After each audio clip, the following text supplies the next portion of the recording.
നമസ്കാരം. National broadcasting news India news അപ്ഡേറ്റിലേക്ക് സ്വാഗതം. കേരളത്തിൽ ശക്തമായ മഴയ്ക്ക് സാധ്യത, ജില്ലകൾക്ക് അലർട്ട്, ജനങ്ങൾ ജാഗ്രത പാലിക്കണം. ഇന്ന് 2025 ജൂൺ 13 കേരളത്തിന്റെ നിരവധി ജില്ലകളിൽ ശക്തമായ മഴയ്ക്ക് സാധ്യതയുണ്ടെന്ന് ഇന്ത്യൻ കാലാവസ്ഥാ വകുപ്പ് മുന്നറിയിപ്പ് നൽകിയിട്ടുണ്ട്. ബംഗാൾ ഉൾക്കടലിൽ രൂപപ്പെട്ട ന്യൂനമർദ്ദം മൂലം സംസ്ഥാനത്തിൽ ശക്തമായ മഴയ്ക്കും കാറ്റിനും സാധ്യതയുണ്ട്.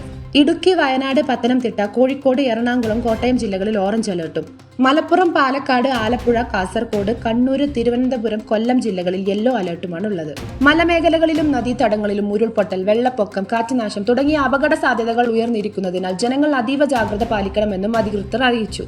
പർവ്വത മേഖലകളിൽ താമസിക്കുന്നവർ അത്യാവശ്യമല്ലാത്ത വീടുകൾ വിടരുത്. പൊതുജനങ്ങൾ യാത്ര ഒഴിവാക്കണം, പ്രത്യേകിച്ച് രാത്രി സമയങ്ങളിൽ. മുതിർന്നവരും കുട്ടികളും സുരക്ഷിതമായ സ്ഥലങ്ങളിൽ കഴിയണം. സംസ്ഥാന ദുരിത നിവാരണ അതോറിറ്റിയും NDRF സംഘങ്ങളും ഫയർഫോഴ്സും എല്ലാ ജില്ലകളിലും സജ്ജമാക്കിയിട്ടുണ്ട്. ജനങ്ങൾ സുരക്ഷാ സൂചനകൾ പാലിക്കണം. മഴ തുടരാൻ സാധ്യതയുള്ളതിനാൽ കാർഷിക മേഖലകളിൽ വരുന്ന നാശനഷ്ടങ്ങൾ കുറയ്ക്കുന്നതിനും ജലസംഭരണികളിലെ വെള്ളനിരപ്പ് നിയന്ത്രിക്കുന്നതിനും നടപടികൾ സ്വീകരിക്കണമെന്ന് കൃഷി വകുപ്പും ജലവകുപ്പും അറിയിച്ചു. പ്രധാന നിർദ്ദേശങ്ങൾ: ചെളിക്കെട്ടുള്ള പ്രദേശങ്ങളിൽ വാഹനയാത്ര ഒഴിവാക്കുക.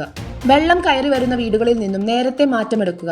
പ്രാദേശിക ഭരണ സംവിധാനങ്ങളുടെയും പോലീസിന്റെയും നിർദ്ദേശങ്ങൾ പാലിക്കുക. കൂടുതൽ വാർത്തകൾക്കായി നാഷണൽ ബ്രോഡ്കാസ്റ്റിംഗ് ന്യൂസ് ഇന്ത്യ.